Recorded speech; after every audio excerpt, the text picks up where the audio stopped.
बहुत लोग ज्ञानी लोग ये बोलते हैं कि साकार और निराकार सब एक है, सब कुछ एक है। ऐसा नहीं है, ऐसा बिल्कुल भी नहीं है। साकार और निराकार एक कैसे हो जाएगा? जब कुछ नहीं है, केवल अद्वैत है, तब सब एक है। चाहे ईश्वर हो, चाहे जीव हो। ईश्वर भी उसी परमात्मा का, उसी अस्तित्व का हिस्सा है, जीव भी उसी का हिस्सा है। जो लोग ईश्वर को परमात्मा बना देते हैं, ऐसा नहीं है, वो गलत है। परमात्मा बिल्कुल परमात्मा, आत्मा का बिल्कुल एकदम शुद्धतम रूप है।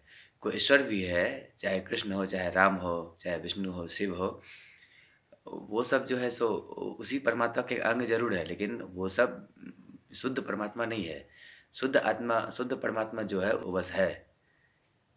जीव भी उसी का हिस्सा है और ईश्वर भी उसी का हिस्सा है। कृष्ण ईश्वर हो सकते हैं, परमेश्वर हो सकते हैं, परम ईश्वर हो सकते हैं, परमात्मा नहीं हो सकते हैं। क्योंकि उनका अपना विचार है, स्वभाव है, शरीर है, उनका अपना एक अलग अस्तित्व है ना, सबसे अलग। उसी तरह से जितने संसार में जीव हैं, सबका अलग अपना विचार है, स्वभाव है, शरीर है। ये अलग डिफरेंट हो सकता है, वो अलग, वो और बात है।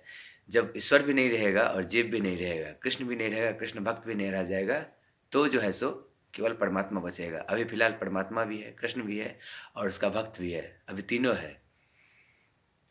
अभी उससे अलग है ना, मान के चलिए। जैसे कि कहा किसी बड़े ज्ञानी ने कि हे गोविंद, तुम तो हम तो समुद्र के तरंग हैं, आप तो समुद्र हैं। तरंग से, समुद्र से तरंग होता है, तरंग से समुद्र नहीं होता है। वो भी, इसमें बात ये है ना कि वो कृष्ण भी जो है उसी समुद्र का तरंग है। वो बड़ा तरंग है, जीव छोटा तरंग है। सबको वापस जाके उसी में मिल जाना है। वही उसका उसका शुद्धतम रूप है। अगर वो परमात्मा का मतलब क्या, आत्मा के एकदम शुद्धतम रूप परम आत्मा। जीव भी जब परम शुद्ध हो जाता है, बिल्कुल अवधूत स्थिति में हो जाता है, तो वो परमात्मा ही है। और जो कोई ईश्वर भी है, उसका कोई नाम है, रूप है, स्वभाव है, संस्कार है, कर्म है, तो भी वो अशुद्ध नहीं है, अशुद्ध है भी वो। परमात्मा कहीं अशुद्ध रूप है। जो कह देते हैं, जो कृष्ण जो है सो, राधा जो है सो प्रेम स्वरूपा है, प्रेम की देवी है। वो भी प्रेम है, लेकिन कृष्ण का प्रेम है ना, शुद्ध परमात्मा प्रेम थोड़ी है। शुद्ध परमात्मा का प्रेम वहाँ कहा जाएगा, वहाँ जो जो ज्ञानी लोग हैं, उनमें जो विशुद्ध प्रेम होता है वो है शुद्ध प्रेम। शुद्ध परमात्मा, शुद्ध प्रेम, वो भी पूर्ण रूप से नहीं है। पूर्ण रूप से मिटना तो तभी होगा जब बिल्कुल एकदम सब कुछ मिट जाएगा, कारण का एकदम एक संस्कार भी नहीं रहेगा, तो वो शुद्धतम रूप होगा। पूर्ण रूप से शुद्ध वो भी नहीं है। और राधा को प्रेम की देवी ये कैसे कह सकते हैं? वो कृष्ण का प्रेम है, वो प्रेम नहीं है, शुद्ध प्रेम नहीं है, उस पर कृष्ण का परछाई है ना, है कि नहीं? वो कृष्ण की शक्ति है, वो परमात्मा का प्रेम शक्ति थोड़ी है वो भी वही प्रेम है, लेकिन उसमें वो जो है सो कृष्ण के अधीन है।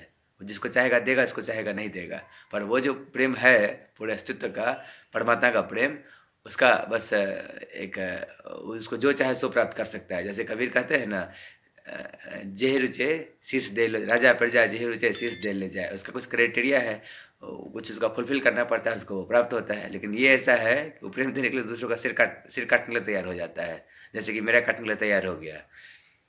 ऐसा प्रेम को तो भाई दूर से हम हाथ जोड़ते हैं, नहीं चाहिए भाई। तो तेरा प्रेम है तो अपने पास रख।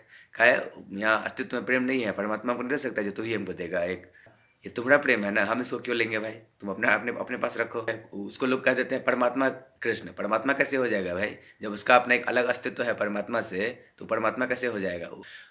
उसका अपना संस्कार है, स्वभाव है, नाम है, रूप है, जो कुछ भी है, कर्तापन है ना। जब बिल्कुल सब कुछ मिट जाएगा, इसका नाम, रूप, संस्कार, शरीर सब कुछ मिट जाएगा, तो शुद्ध होगा। जैसे कि जीव भी अभी अशुद्ध है, उसका अपना एक अलग व्यक्तित्व है, अपना एक पहचान है। जब ये पहचान पूर्ण रूप से मिटेगा, तो जाके वो परमात्मा में पूर्ण रूप से लीन हो जाएगा। जैसे जैसे मिटता जाएगा, वैसे वैसे परमात्मा में लीन होता चला जाएगा, तो वो शुद्ध परमात्मा होगा। उसी तरह से वो भी है।